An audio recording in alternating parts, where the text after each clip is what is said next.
विश्व स्ट्रोक दिवस के अवसर पर आर्टेमिस हॉस्पिटल्स ने पिछले महीने शुरू किए गए अपने नवीनतम समय अभियान की सफलता पर प्रकाश डाला। समय जो stroke acting with in minutes ends 2 years के लिए खड़ा है, स्ट्रोक की देखभाल में क्रांति लाने के लिए डिजाइन किया गया एक व्यापक कार्यक्रम है। अपनी शुरुआत के बाद से समय अभियान ने स्ट्रोक के परिणामों में उल्लेखनीय सफलता हासिल की है। स्ट्रोक रोगियों को तत्काल और विशेष देखभाल प्रदान करके और आर्टेमिस हॉस्पिटल्स ने उपचार के समय को काफ़ी कम कर दिया है, जिससे बेहतर रोगी परिणाम और कम विकलांगता हुई है। समय अभियान की प्रमुख उपलब्धियों में शामिल है उपचार के समय में कमी, रोगियों को महत्वपूर्ण देखभाल तक तेजी से पहुंच प्राप्त हुई है, जिससे बेहतर जीवित रहने की दर में सुधार हुआ है। बेहतर रोगी परिणाम, समय ने स्ट्रोक सर्वाइवर्स के लिए बेहतर कार्यात्मक रिकवरी और कम दीर्घकालिक विकलांगता में योगदान दिया है। जागरूकता में वृद्धि, अभियान ने स्ट्रोक की रोकथाम और तत्काल चिकित्सा सहायता लेने के लिए महत्व के बारे में जन जागरूकता बढ़ाई है। न्यूरोलॉजी एवं स्ट्रोक सर्विसेज के प्रमुख डॉक्टर सुमित सिंह के अनुसार समय स्ट्रोक की देखभाल में एक गेम चेंजर साबित हुआ है। तेजी से और प्रभावी उपचार प्रदान करके हम जीवन बचा रहे हैं और स्ट्रोक सर्वाइवर्स के जीवन की गुणवत्ता में सुधार कर रहे हैं। स्ट्रोक की रोकथाम के बारे में जागरूकता बढ़ाकर और शुरुआती हस्तक्षेप को बढ़ावा देकर हम सामूहिक रूप से भारत में स्ट्रोक के बोझ को कम कर सकते हैं। आइए एक साथ मिलकर एक स्वस्थ राष्ट्र बनाने के लिए काम करें। आर्टेमिस हॉस्पिटल्स स्ट्रोक की देखभाल को आगे बढ़ाने और रोगी परिणामों में सुधार करने के लिए प्रतिबद्ध है। समय अभियान अस्पताल की स्वास्थ्य सेवा में उत्कृष्टता के प्रति समर्पण का प्रमाण है। कि बड़े नस का ये जो वर्ल्ड ओवर ये चीज़ चल रही थी कि बड़े नसों का जो स्ट्रोक है उसमें क्या किया जाए। जैसे मैंने अभी कुछ देर पहले बताया कि ये निराशावादी वाली स्थिति थी कि इस तरह के मरीज़ को छोड़ दिया जाता था अपनी नियति पे कि छोड़ दो भाई, ये तो अब हो गया। तो 1983 में पहली बार इस तरह की पद्धति को ये किया गया, लेकिन वो सक्सेसफुल नहीं हो पाई क्योंकि उस वक्त इतनी टेक्नोलॉजी डेवलप नहीं हो पाई। हम 2010-11 से शुरू हमने किया था, लेकिन 2015 में स्ट्रोक एसोसिएशन ने इस चीज़ को एक्नॉलेज किया कि नहीं, ये जो है कितना एविडेंसेस आ गया है कि इसको हमको मान्यता देने की ज़रूरत है, ये करने की आवश्यकता है। जो हाईएस्ट एविडेंस है वो दे दिया गया कि करना है इस तरह के। तो 2015 के बाद से ये निरंतर ही उसमें और इंडिकेशन में बड़ा इवॉल्व होती जा रही है और चीज़ें बढ़ती जा रही हैं और भी चीज़ों में हम करते जा रहे हैं। पहले तो हम 6 घंटे तक कर रहे थे, कुछ केसेस में हम 24 घंटे तक भी कर रहे हैं, जहां हमें पता चलता है कि नहीं हम ब्रेन के टिश्यू को बचा सकते हैं। अब बड़ी नस के अलावा हम छोटी नसों में भी पहुंच रहे हैं। तो ये चीज़ें इवॉल्व करती जा रही हैं और आने वाले 2026 में जो स्ट्रोक गाइडलाइन, अभी जो 23 में गाइडलाइन आई, उसके बाद एक 26 में जो गाइडलाइन आने का है, उसमें और नई चीज़ें इंक्लूड हो जाएंगी। एक तो सक्सेस रेशियो ये होगी कि जब हम सक्सेस की बात जब कर रहे हैं तो हम 70% या 80% टाइम जो है नस खोलने में कामयाब, एक तो नस खोलने में कामयाब होते हैं कि नहीं होते हैं। तो आज से 2 साल या 3 साल पहले हम 70 से 80% नस खोलने में कामयाबी का देते हैं। अभी टेक्नोलॉजी इतनी इवॉल्व हो गई कि हम इसको अब 90% के आसपास हम बोलते हैं कि 90% टाइम हम नस खोलने में, मतलब जो ब्लॉकेज है उसको खोलने में कामयाब हों।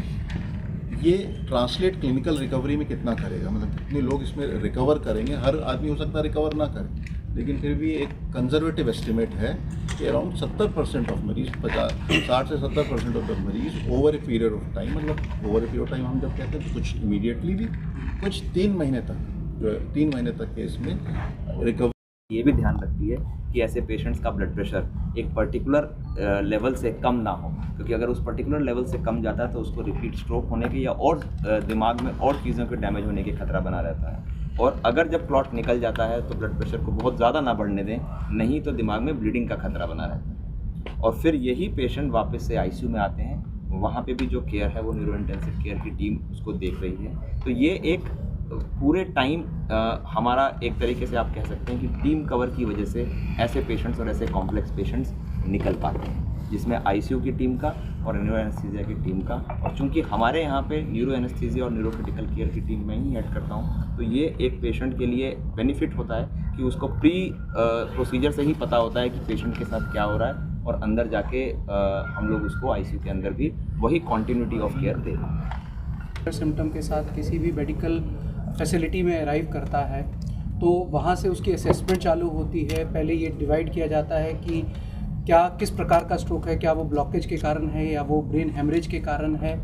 तो जैसे डॉक्टर अर्चना ने भी आपको बताया कि कुछ रिस्क फैक्टर्स रहते हैं ऐसे स्ट्रोक के, तो सबसे मुख्य कारण जो उम्र, जैसे मॉडिफाइबल और नॉन मॉडिफाइबल की 2 कैटेगरीज बताई गई रिस्क फैक्टर्स की, तो ये प्राइमरी प्रिवेंशन कहते हैं जब हम किसी के अंदर ये रिस्क फैक्टर को पहले आइडेंटिफाई करते हैं जब उसको ज़िंदगी में कभी पहली बार भी स्ट्रोक नहीं हुआ।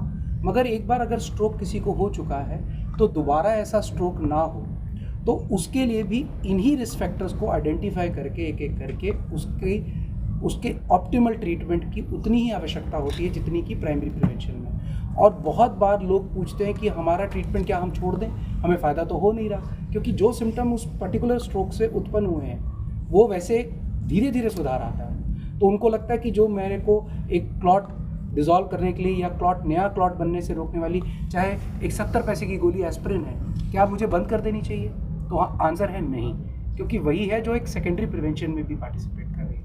आपका उतना ही ब्लड प्रेशर का कंट्रोल, चाहे वो एक्यूट फेज़ है जैसे डॉक्टर सौरभ ने बताया कि एकदम बहुत कंट्रोल नहीं करना, शुगर का कंट्रोल, कोलेस्ट्रॉल का कंट्रोल, एक और रिस्क फैक्टर सर्वाइव करने में हेल्प किया रहेगा तो रिकवरी बेहतर होगी इस तरह के मरीजों की। तो 1996 में जो एक दवा का अप्रूवल आया जिससे क्लॉट लाइटिंग ड्रग कहा जाता है, लेकिन उससे बड़े क्लॉट्स जो है वो डिज़ोल्व नहीं हो रहे। 20 से 25% ही बड़े क्लॉट्स या बड़े स्ट्रोक में उनमें फ़ायदा हो रहा था।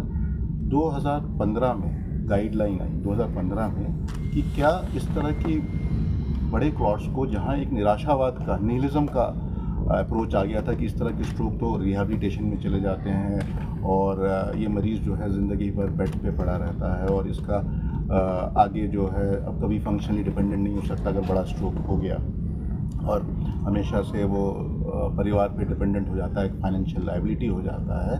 2015 में इस बड़े स्ट्रोक को रिकवर कराने के लिए एक रिवोल्यूशनरी थेरेपी को अप्रूवल, जो पहले से चल रही थी लेकिन उसको अप्रूवल स्ट्रोक एसोसिएशन ने मान्यता दे दी, जो टॉप मोस्ट एविडेंस, मतलब क्लास 1 लेवल ऑफ एविडेंस है ये। मतलब किसी भी अगर इस तरह का पद्धति को इस तरह की मान्यता मिलती है, मतलब इसका करना ज़रूरी है, इस तरह के स्ट्रोक में इसका करना बिल्कुल ज़रूरी है।